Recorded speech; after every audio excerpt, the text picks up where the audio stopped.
programa Respostas de hoje o assunto é orientação aos trabalhadores da Casa Espírita. Divaldo Franco explica como proceder com o jovem que chega à casa com a mediunidade aflorada. Alberto Almeida esclarece quantas manifestações devem ocorrer por vez na reunião mediúnica. E Sueli Caldas Schubert fala se médiuns passistas devem trabalhar nas reuniões mediúnicas. Como orientar médiuns no desenvolvimento da psicofonia? Devemos estimulá-los à incorporação. No começo, o fenômeno é mais anímico do que mediúnico, exceto nas obsessões. À medida que o médium vai depurando o inconsciente de fixações depressivas, o fenômeno vai ficando mais mediúnico do que anímico. Mas sempre haverá tintas de animismo nas comunicações.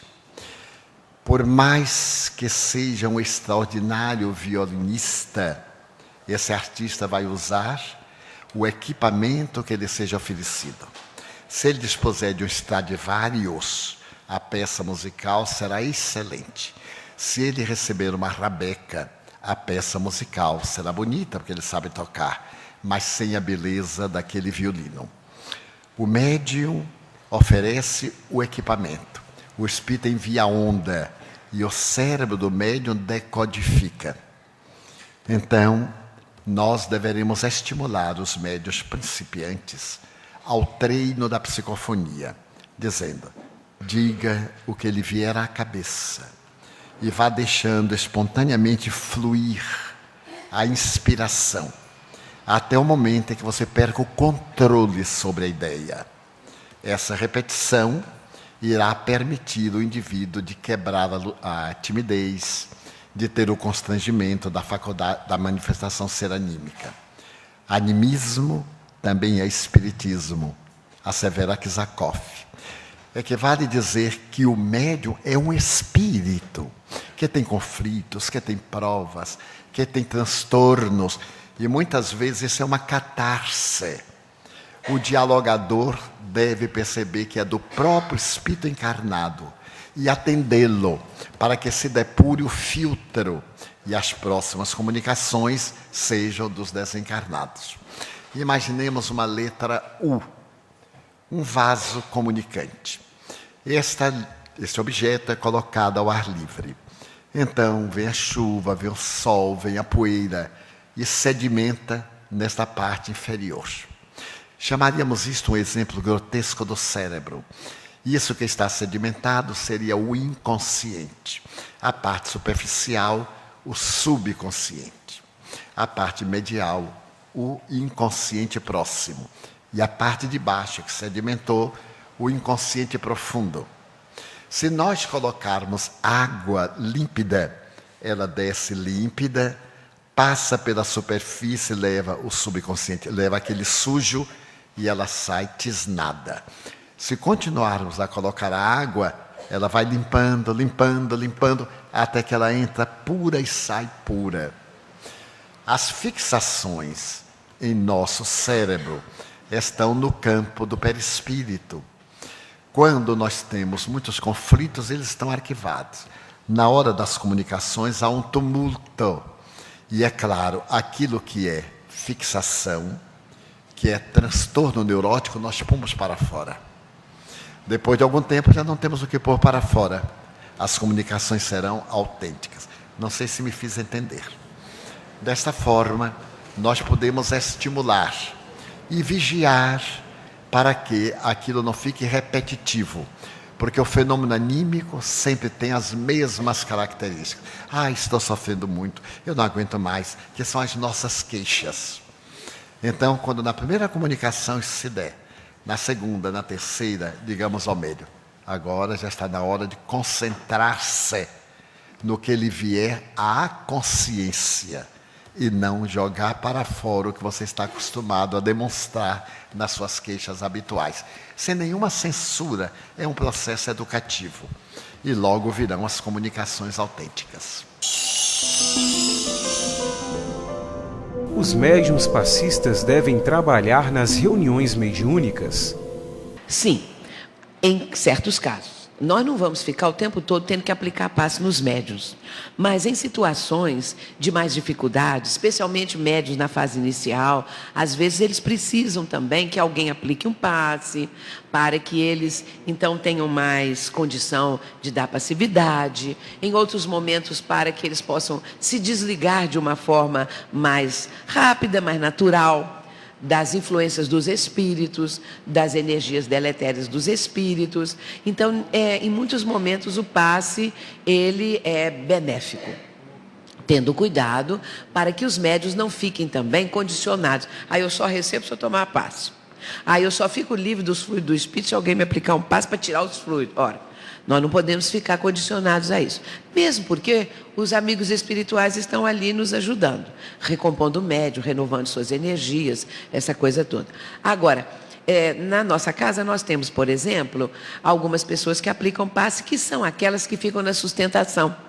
Então, elas não vão ficar lá sentadinhas na reunião inteira sem fazer coisa nenhuma. Então, elas aplicam passe, fazem alguma leitura, alguma coisa, quando há necessidade.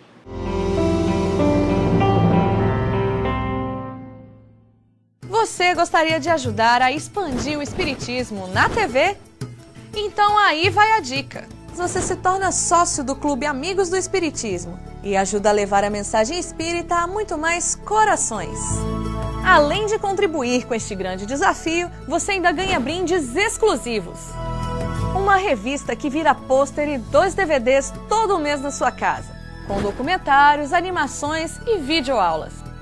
Acesse www.amigosdoespiritismo.com.br, faça o seu cadastro e participe!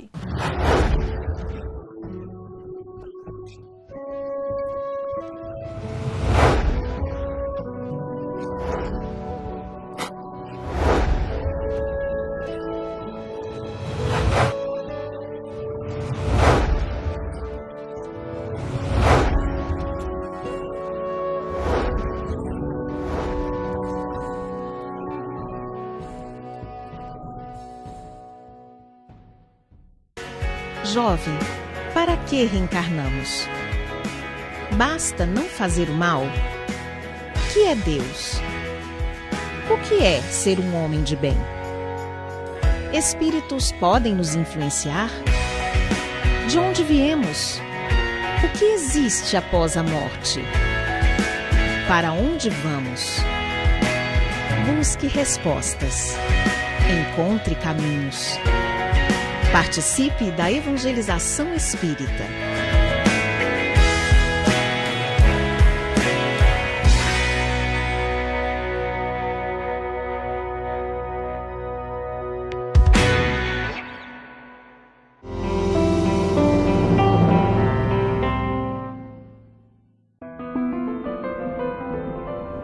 Em uma sessão mediúnica, quantas manifestações devem ocorrer por vez?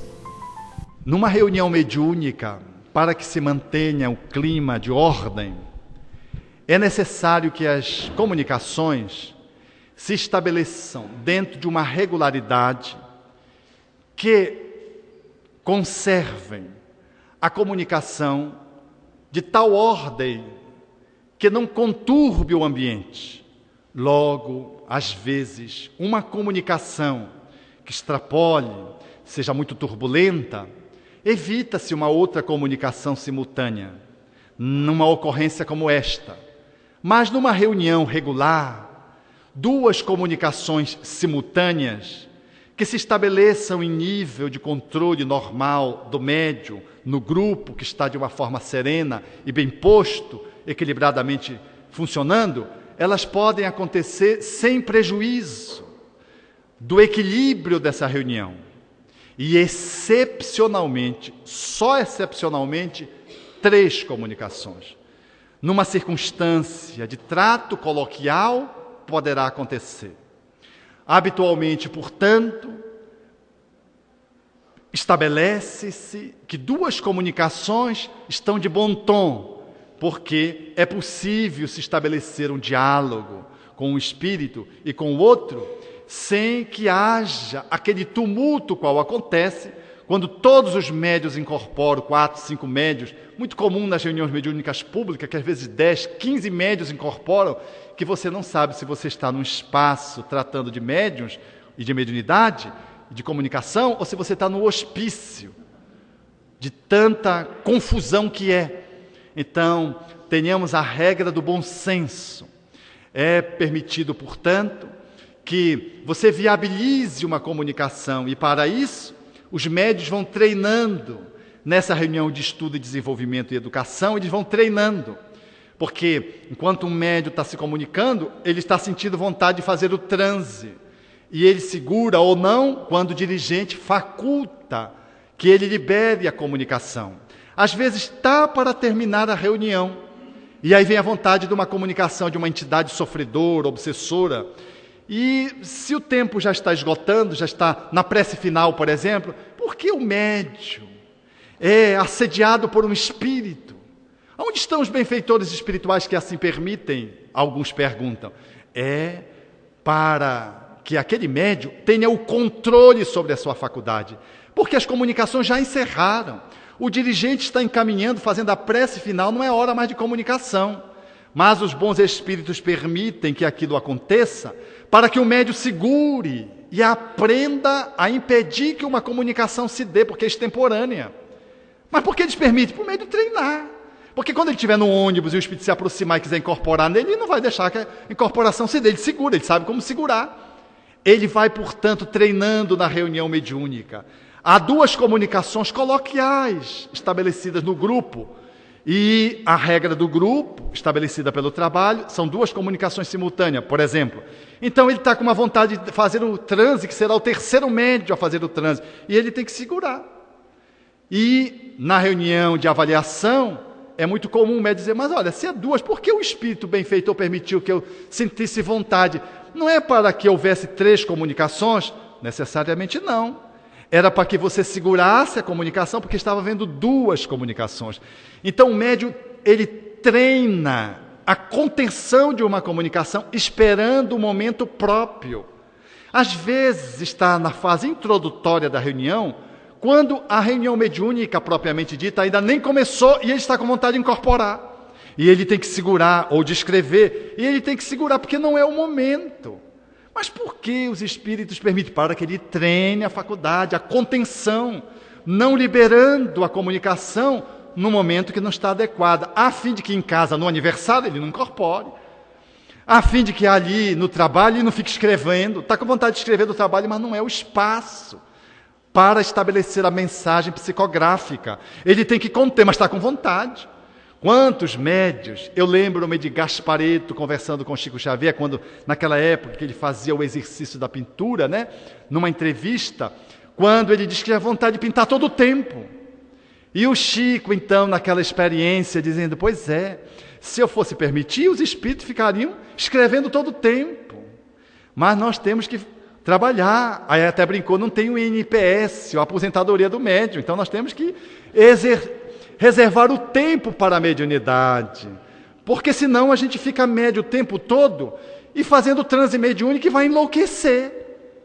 Então, a atividade mediúnica, prevendo o número de comunicações simultâneas para aquele grupo, faculta que os médiuns psicográficos, de incorporação, outro transe que possa se estabelecer, ele fique contido e o médium saiba segurar a comunicação e não viabilizar uma comunicação a mais que não está adequada àquele momento. Ele quer psicografar e o dirigente está concluindo a prece final, não é hora de psicografar, ele tem que segurar. Então, é de bom tom, portanto, que se faça essas regras e de que a tentativa de ruptura dessas regras tem a chancela dos espíritos superiores, não para que a gente rompa, mas para que a gente treine o controle sobre a nossa faculdade. Porque o médium, ele é um intermediário, ele não é um cavalo, tal como se usa em outras denominações culturais e religiosas. Porque o cavalo você monta, você faz o que quer com o cavalo. O Espiritismo, quando cunhou a palavra de médium, ele dá a responsabilidade do médium por toda a comunicação que ele ofereça. Então nós não podemos de modo algum pretextar ignorância e dizer que a comunicação se deu porque o Espírito nos tomou. Mas peraí, você não tem vontade, você não tem consciência, você não tem lucidez. Ah não, mas eu fiquei inconsciente. Ninguém fica inconsciente. Todo transe, ele tem a aquiescência do médium, mesmo que seja um transe sonambúlico. Então, você é médium, não é cavalo. Tem que aprender a controlar a mediunidade, aquiescendo que a comunicação se dê ou não, quando não for adequada, quando não for necessária, quando for prejudicial. Você segura, você está no enterro, por exemplo, e tem um espírito que quer se comunicar e jogar-se dentro do caixão. Imagine se você vai deixar. Você segura a comunicação. Você está no aniversário, uns 15 anos, um espírito que odeia a pessoa que está comemorando o aniversário, quer tomar você e agredi-lo. Imagine se você vai incorporar. Então, meus amigos, nós temos essa faculdade e a experiência das comunicações reguladas em número para nos ajudar a nos educarmos no treinamento lúcido que o pensamento espírita propõe.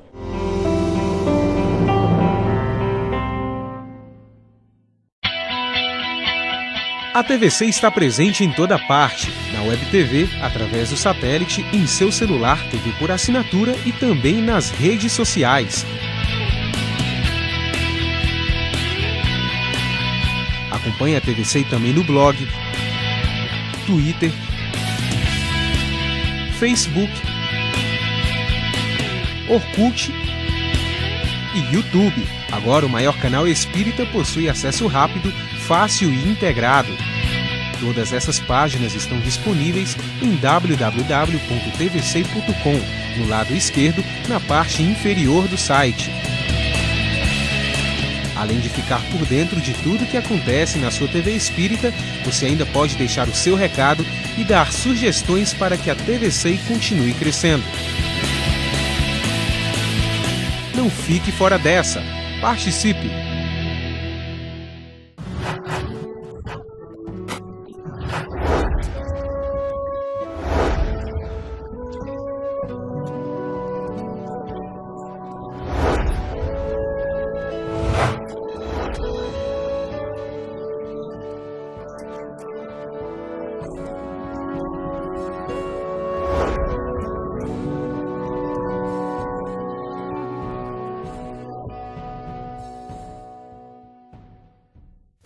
Pais e familiares. Deus colocou o filho sob a tutela dos pais, a fim de que estes o dirijam pela senda do bem. O Livro dos Espíritos, questão 582. Levem seus filhos à evangelização espírita. Participem das atividades e estudos oferecidos por sua casa espírita.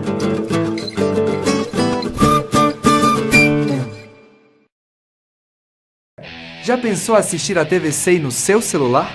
Agora você pode assistir a programação espírita de qualquer celular e smartphone.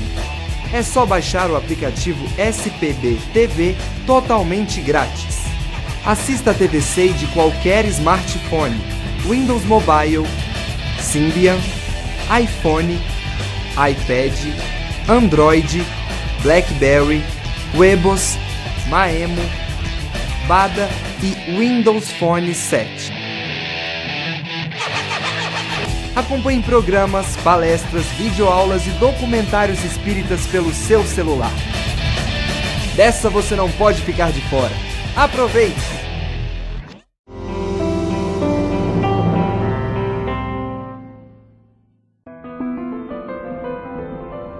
Como integrar o trabalho no Espiritismo com a criação dos filhos?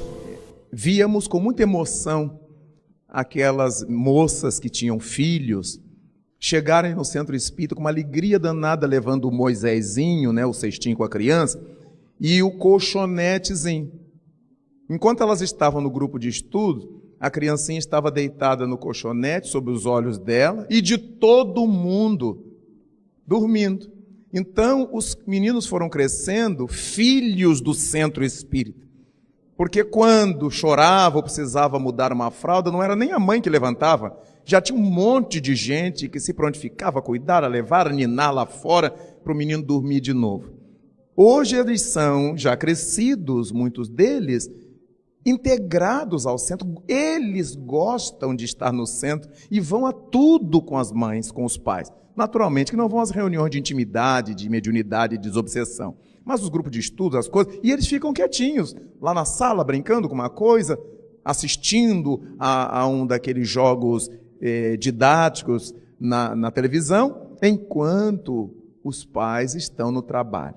Não se constitui motivo de abdicar do trabalho espiritual por causa da família. Marco Prisco, pelas mãos de Divaldo Franco, tem uma sentença que eu acho muito interessante, quando ele diz que nós não devemos, pretextando cuidar da família, da nossa família consanguínea, abrir mão de socorrer a família mais ampla da humanidade. E pretextando servir à humanidade, não deveremos abandonar a nossa família, que é compromisso direto. Então, Marco Prisco nos convoca ao equilíbrio. Quando nos reunimos e falamos a respeito do crescimento do movimento protestante no Brasil, nós vemos todos os domingos a família evangélica, o pai, mãe, as crianças, todo mundo com sua bíbliazinha, indo para a igreja, para a escola dominical, para o culto, não sei das quantas. É óbvio que a família toda cresce naquele contexto. Mas os espíritas não, os espíritas nunca podem, nunca têm tempo, os filhos dos espíritas nunca querem. E ao mesmo tempo, muitos espíritas estão achando que seus filhos são os apóstolos reencarnados. Né? Ninguém quer ter um bralino renascendo na sua família. É tudo alma pura, e eu costumo dizer pura porcaria. Né? Então, é muito importante que a gente acorde, como chamou há pouco a atenção Sueli. Desperta, ó, tu que dormes, porque nós estamos inventando bifes para a nossa... Gostei, viu, Sueli? Eu vou começar a inventar caviar, porque eu gosto de caviar. Mas é muito importante que nós acordemos. Nem para nós essa desculpa serve, muito menos para Jesus Cristo e para os benfeitores que avalizarão a nossa vinda para a Terra. Na hora de vir, porque a coisa estava feia do outro lado, nós prometemos tudo. Eu vou fazer, eu vou acontecer, eu vou ser mais espírita que Allan Kardec ou Amélie Boudet. Mas quando a gente chega aqui, começa a achar que não é bem assim, e vai abrindo mão, porque não se justifica de maneira alguma. Muitas senhoras me dizem, eu não vou ao centro porque meu marido não gosta. Mas o marido não gosta que ela faça a compra e gaste o dinheiro, que queime o cartão de crédito, e elas fazem tudo isso. O marido não gosta que elas fiquem de papo com as amigas o tempo todo, a tarde inteira, no shopping, e elas fazem. Quando o marido está na hora de chegar, elas vão para casa. Mas para Jesus tudo é complicado. O marido se mete, o médico se mete, o bife se mete. Então, não tem saída. Como proceder com o jovem que chega com a mediunidade aflorada? Como abordamos em nossa conversação inicial, fazer o atendimento simultâneo. Porque se alguém está no surto depressivo, não vamos dizer venha daqui a 15 dias. Temos que atender na hora. Se alguém tem uma crise orgânica, o primeiro que fazemos é dar um anestésico para diminuir a dor. E depois examinar a causa da dor. Nas obsessões, vamos diminuir primeiro o impacto e, concomitantemente, encontrar as causas para que sejam removidas. Levar ao estudo da doutrina e também ao exercício da mediunidade para ter as suas angústias diminuídas. Como no meu tempo era muito difícil, eu passei um período imenso sem conhecer as comunicações, frequentando a igreja, pedindo socorro, e o padre me dizendo, é o demônio, ore. E era pior, quanto mais eu orava, mais me concentrava, mais eu sofria. Eu cheguei a criar calo no joelho, de ficar diante do altar do Santíssimo Sacramento. Eu me tornei o zelador porque a lâmpada do Santíssimo Sacramento não pode apagar, nunca. Então é encarregada de colocar óleo e ficar de joelhos pedindo. E ali mesmo, diante da lâmpada, os obsessores riam, debochavam. E quando eu fui à reunião mediúnica a primeira vez, que maravilha! Quando tive a oportunidade de ir, foi algo tão comovedor, porque eu não tinha a menor ideia. Naquele tempo, as pessoas eram levadas, embora eu tenha ido a uma reunião muito boa, chamado Centro Espírita Jesus de Nazaré. Estava no meu karma, me encontrar com este garoto. Então, o presidente levantou-se. Ele era muito surdo, o que era paradoxal, porque ele era surdo e doutrinava. Eu não sei como é que ele ouvia, porque ele doutrinava certo. O Espírito dizia uma coisa, ele rebatia, e era surdo. E ele leu O Orgulho e a Humildade. Foi a primeira página espírita que eu vi. Eu fiquei tão fascinado que eu fiquei olhando para ele, e ele se foi iluminando com uma lâmpada fluorescente, de dentro para fora todo. Eu fiquei tão deslumbrado que desmaiei. Era o transe. Quando eu voltei ao normal, minha mãe estava chorando. Era o meu irmão que me havia obsidiado. Então, sentado assim, minha mãe disse: José acaba de falar comigo, meu filho. Eu achei que ela ficou louca. Eu disse: mas como? Pela sua boca. Eu disse: mãe, eu estava dormindo. Ela então aplicou a moderna psicologia, me deu um beliscão e disse: não discuta com sua mãe, ela sempre ganhava. José falou pela sua boca. Então, aquela angústia atenuou, aquela perturbação diminuiu. E a partir daí, que eu fui ler o Livro dos Espíritos, como contei ontem, o Livro dos Médiuns, etc., foi atenuando. A dívida continuou, é claro. Os encontros, porém, agora, numa outra atitude. Eu conhecia as causas, sabia avaliar, me submetia. Então, nós devemos atender o sofredor desencarnado, que é digno de comiseração, e o encarnado, que é necessitado de orientação.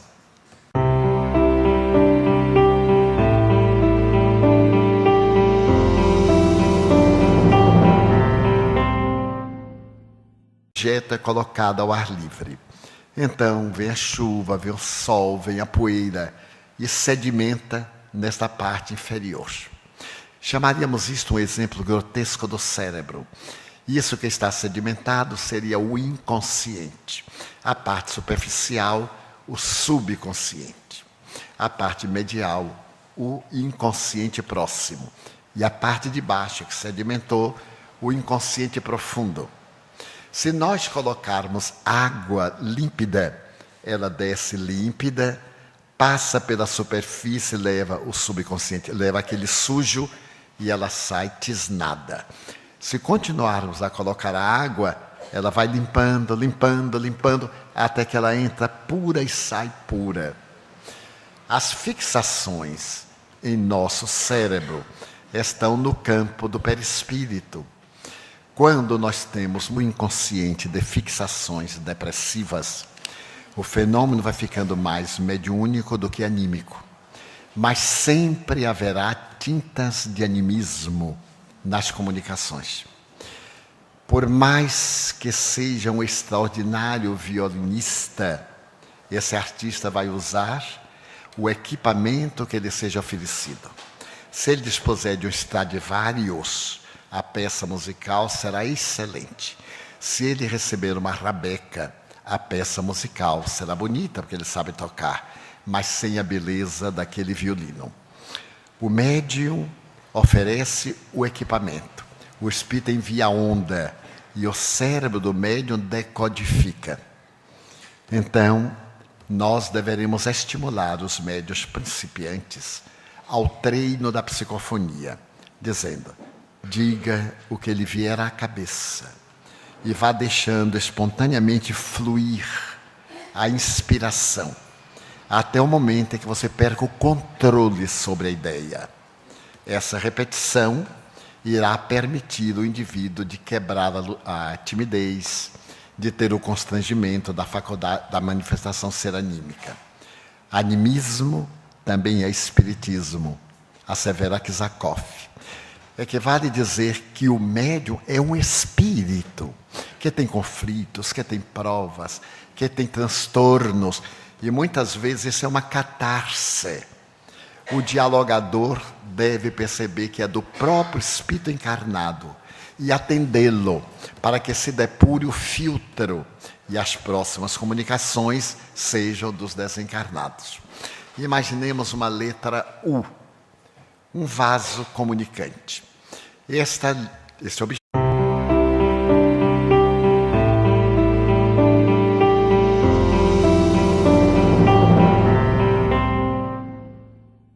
No programa Respostas de hoje, o assunto é orientação aos trabalhadores da Casa Espírita. Divaldo Franco explica como proceder com o jovem que chega a casa com a mediunidade aflorada.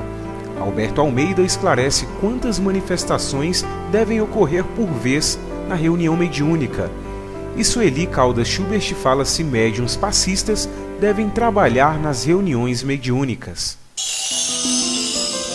Como orientar médiuns no desenvolvimento da psicofonia?